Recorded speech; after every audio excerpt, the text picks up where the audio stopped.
जय श्री राधे कृष्ण। श्री राधा कृष्णाभ्याम नमः। श्री वृंदावन खंड प्रथम अध्याय। आज हम लोग श्री वृंदावन खंड का प्रथम अध्याय को सुनते हैं। सनंदका गोपों को महावन से वृंदावन में चलने की सम्मति देना और ब्रजमंडल के सर्वाधिक महात्म्य का वर्णन करना। श्री यमुना जी के तट पर जहाँ कोयलाएं तथा क्रीड़ाशुभ विचरते हैं, गुंज पूज से विसलित देव पुष्प पारिजात आदि के कुंज में शंख श्रीदृढ़ सुंदर गिरवा से सुशोभित तथा एक दूसरे के गले में बाह डालकर चलने वाले प्रिया प्रियतम श्री राधा कृष्ण मेरे लिए मंगलमय हो। मैं अज्ञानी रूपी रतोधि से अंधा हो रहा था, जिन्होंने ज्ञानी रूपी अंजन की शलाका से मेरी आंखें खोल दी हैं, उन श्री गुरुदेव को नमस्कार है। श्री नारद जी कहते हैं, राजन, एक समय की बात है। व्रज में उपद्रव होते देख नंदराज ने अपने सहायक नंदों, उपनंदों, वृषभानुओं, वृषभानुवरों तथा अन्य बड़े बूढ़े गोपों को बुलाकर सभा में उनसे कहा। नंद बोले, गोपागण, महावन में तो बहुत से उत्पात हो रहे हैं। बताइए, हम लोगों को इस समय क्या करना चाहिए? श्री नारद जी कहते हैं, यह सुनकर उन सब में विशेष मंत्र कुशल वृद्ध गोप संतृप्त नंद ने बलराम और श्री कृष्ण को गोद में लेकर नंदराज से कहा। सनंत्र बोले, मेरे विचार से तो हमें अपने समस्त परिकारों के साथ यहाँ से उठ चलना चाहिए और किसी दूसरे ऐसे स्थान में जाकर डेरा डालना चाहिए जहाँ उत्पात की संभावना न हो। तुम्हारा बालक श्री कृष्ण हम सबको प्राणों के समान प्रिय है, व्रजवासियों का जीवन है, व्रज का धन और गोकुल का दीपक है और अपनी बाल लीला से सबके मन को मोह लेने वाला है। हाय, कितने खेद की बात है कि इस बाल कपार पूतना शकट और तृणावर्त का आक्रमण हुआ, फिर इसके ऊपर वृक्ष गिर पड़े। इन सब संकटों से यह किसी प्रकार बचा है। इससे बढ़कर उत्पात और क्या हो सकता है? इसलिए हम लोग अपने बालकों के साथ वृंदावन में चले और जब उत्पात शांत हो जाए तो फिर यहाँ आए। नंद ने पूछा, बुद्धिमानों में श्रेष्ठ सतनंद जी, इस व्रज से वृंदावन कितनी दूर है? वह वन कितने कोसों में फैला हुआ है? उसका लक्षण क्या है और वहाँ कौन सा सुख सुलभ है? यह सब बताइए। सतनंद बोले,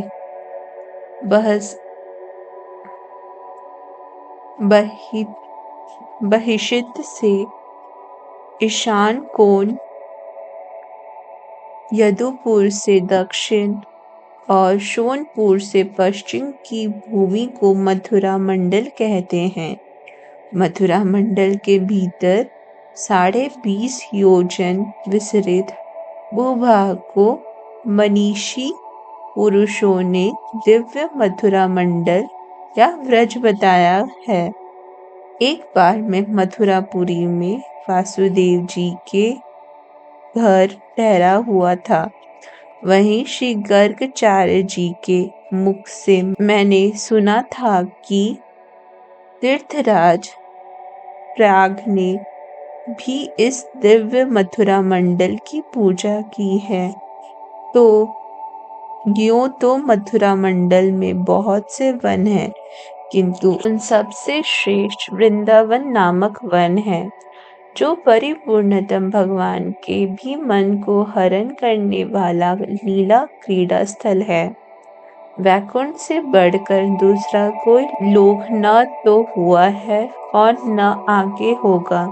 केवल एक वृंदावन ही ऐसा है जो वैकुंठ की अपेक्षा भी परात्पर परम उत्कृष्ट है, जहाँ गोवर्धन नाम से प्रसिद्ध गिरिराज विराजमान है, जहाँ कालिंदी के तट पर मंगलधाम पुलिन है, जहाँ बृहस्पतिसानु बरसाना पर्वत है, तथा जहाँ नंदीश्वर गिरि शोभा पाता है, जो 24 कोस के विस्तार में स्थित तथा विशाल काननों से आवृत है, जो पशुओं के लिए हितकर गोपी और गौओं के लिए सेवन करने योग्य तथा लता कुंजों से आवृत है।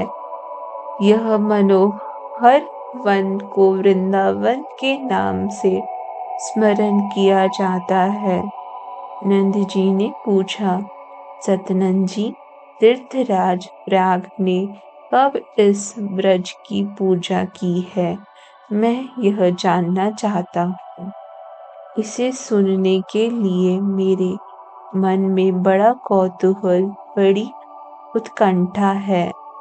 सतनंद बोले, नंदराज, पूर्व काल में नैमित्तिक प्रलय के अवसर पर एक महान दैत्य प्रकट हुआ, जो शंखाचूर के नाम से प्रसिद्ध था। वह वेदद्रोही दैत्यराज समस्त देवताओं को जीतकर ब्रह्मलोक में गया और वहां सोते हुए ब्रह्मा के पास से वेदों की पोथी चुराकर समुद्र में जा घुसा। वेदों के जाते ही देवताओं का सारा बल चला गया। तब संपूर्ण भगवान यज्ञेश्वर श्री हरि ने मत्स्य रूप धारण करके नैमित्तिक प्रलय के सागर में उस शंखाचूर के साथ युद्ध किया। महाबली दैत्य शंख ने श्री हरि के ऊपर शूल चलाया, किंतु साक्षात श्री हरि ने अपने चक्र से उसे शूल के सैकड़ों टुकड़े कर दिए। तब शंख ने अपने सिर से भगवान श्री विष्णु के वक्षस्थल में प्रहार किया, किंतु उसके उस प्रहार से परात्पर श्री हरि विचलित नहीं हुए। उस समय मत्स्य रूपधारी श्री हरि ने हाथ में गदा लेकर महाबली शंख रूपधारी उस दैत्य की पीठ पर आघात किया। गदा के प्रहार से वह इतना पीड़ित हुआ कि उसका चित्त कुछ व्याकुल हो गया, किंतु पुनः उठकर उसने सर्वेश्वर श्री हरि को मुक्के से मारा। तब कमल नयन साक्षात भगवान विष्णु ने कुपित हो अपने चक्र से उसे सुदृढ़ मस्तक को संग सहित काट डाला। ब्रजेश्वर इस प्रकार शंख को जीतकर देवताओं के साथ सर्वव्यापी श्री हरि ने प्रयाग में आकर वे चारों वेद ब्रह्मा जी को दे दिए। फिर संपूर्ण देवताओं के साथ होने विधिवत यज्ञ का अनुष्ठान किया और प्रयाग तीर्थ के अधिष्ठाता देवता को बुलाकर उस तीर्थ राजपथ पर अभिषेक कर दिया। साक्षात अक्षय वट को तीर्थराज के लिए लीला छत्र सा बना दिया।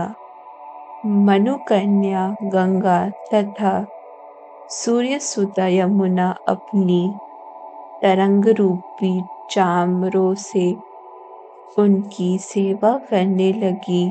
उस समय जम्बूद्वीप के सारे तीर्थ भेंट लेकर बुद्धिमान तीर्थराज के पास आए और उनकी पूजा और वंदना करके वे तीर्थ अपने अपने स्थान को चले गए। नंद जब देवताओं के साथ श्री हरि भी चले गए तब वही कलह प्रिय मुनींद्र नारद जी आ पहुँचे और सिंहासन पर दैदीप्यमान तीर्थराज से बोले। श्री नारद जी ने कहा, महातपस्वी तीर्थराज, निश्चय ही तुम समस्त तीर्थों द्वारा विशेष रूप से पूजित हुए हो। तुम्हें सभी मुख्य तीर्थों ने यहाँ आकर भेंट समर्पित किया है, किंतु ब्रज के वृंदावन आदि तीर्थ यहाँ तुम्हारे सामने नहीं आए। तुम तीर्थों के राजाधिराज हो। व्रज के प्रमादी तीर्थों ने यहाँ न आकर तुम्हारा तिरस्कार किया है। सनिंद्र कहते हैं, यूं कहकर साक्षात देव ऋषि शिरोमणि नारद जी वहां से चले गए। तब तीर्थराज के मन में बड़ा क्रोध हुआ और वे उसी क्षण श्री हरि के लोक में गए। श्री हरि को प्रणाम और उनकी परिक्रमा करके संपूर्ण तीर्थों से घिरे हुए तीर्थराज तथा जोड़कर भगवान तीर्थराज हाथ जोड़कर भगवान के सामने खड़े हुए और उन श्रीनाथ से बोले। तीर्थराज ने कहा, देव मैं आपकी सेवा में इसलिए आया हूँ कि आपने तो मुझे तीर्थराज बनाया और समस्त तीर्थों ने मुझे भेंट दी, किंतु मथुरा मंडल के तीर्थ मेरे पास नहीं आए। उन प्रमादी व्रज तीर्थों ने मेरा तिरस्कार किया है। अतः यह बात आपसे कहने के लिए मैं आपके मंदिर में आया हूँ।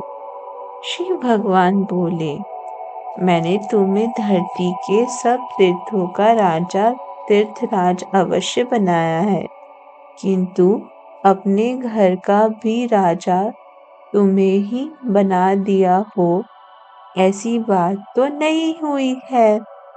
फिर तुम तो मेरे गृह पर भी अधिकार जमाने की इच्छा लेकर प्रमत्त पुरुष के समान बात कैसे कर रहे हो? तीर्थराज, तुम अपने घर जाओ और मेरा यह शुभ वचन सुन लो। मथुरा मंडल मेरा साक्षात परतपर धाम है, त्रिलोक से परे है। उस दिव्य धाम का प्रलय काल में भी संहार नहीं होता है। सनंद कहते हैं, यह सुनकर तीर्थराज बड़े विस्मित हुए। उनका सारा अभिमान गल गया। फिर वहां से आकर उन्होंने मथुरा के व्रज मंडल का पूजन और उसकी परिक्रमा करके अपने स्थान को पदार्पण किया। पृथ्वी का मान भंड करने के लिए यह व्रज मंडल पहले ही दिखाया गया था। मैंने ये सारी बातें तुम्हारे सामने कही, अब और क्या सुनना चाहते हो? नंद जी पूछते हैं। नंद जी ने पूछा, गोपेश्वर, किसने पहले पृथ्वी का मान भंड करने के लिए इस व्रज मंडल को दिखलाया था, यह मुझे बताइए। सनंद ने कहा, इस वराह कल्प में पहले श्री हरि ने वराह रूप धारण करके अपनी टाड़ पर उठाकर रसातल से पृथ्वी का उद्धार किया था। उस समय उन प्रभु की बड़ी शोभा हुई थी। जल में जाते हुए उन वराह रूपधारी भगवान रमानाथ जनार्दन से उनकी दंष्टुओं के अग्रभाग पर सुशोभित हुई पृथ्वी बोली। पृथ्वी ने पूछा, प्रभु, सारा विश्व पानी से भरा दिखाई देता है, अतः बताइए आप किस स्थल पर मेरी स्थापना करेंगे? भगवान वराह बोले, जब वृक्ष दिखाई देने लगे और जल में उद्वेग का भाव प्रकट हो, तब उसी स्थान पर तुम्हारी स्थापना होगी। तुम वृक्षों को देखती चलो। पृथ्वी ने कहा, भगवान, सतावर वस्तुओं की रचना तो मेरे ही ऊपर हुई है। क्या कोई दूसरा भी धरनी है? धारणमय धरनी तो केवल मैं ही हूँ। सनंद जी कहते हैं, यूं कहती हुई पृथ्वी ने अपने सामने जल में मनोहर वृक्ष देखे। उन्हें देखकर पृथ्वी का अभिमान दूर हो गया और वह भगवान से बोली, देव, किस स्थल पर यह पल्प सहित वृक्ष विद्यमान है? यह दृश्य मेरे मन में बड़ा आश्चर्य पैदा कर रहा है। यज्ञपति प्रभु, इसका रहस्य बताइए। भगवान वराह बोले, नितभिमनी, यह सामने दिव्य मथुरा मंडल दिखाई देता है, जो गोलोक की धरती से जुड़ा हुआ है। प्रलय काल में भी इसका संहार नहीं होता। सनंत बोले, यह सुनकर पृथ्वी को बड़ा विस्मय हुआ। वह अभिमान शून्य हो गई। अतः महाबाहुनंद, यह ब्रजमंडल समस्त लोगों से अधिक महत्वशाली है। ब्रज का यह महात्म्य सुनकर मनुष्य जीवन मुक्त हो जाता है। तुम ब्रजमंडल को तीर्थराज प्राग से भी उत्कृष्ट समझो। इस प्रकार श्री गर्ग संहिता में श्री वृंदावन खंड के अंतर्गत नंद सतनंद संवाद में वृंदावन में आगमन के उद्योग का वर्णन नामक पहला अध्याय पूर्ण हुआ। धन्यवाद। जय श्री राधे कृष्ण।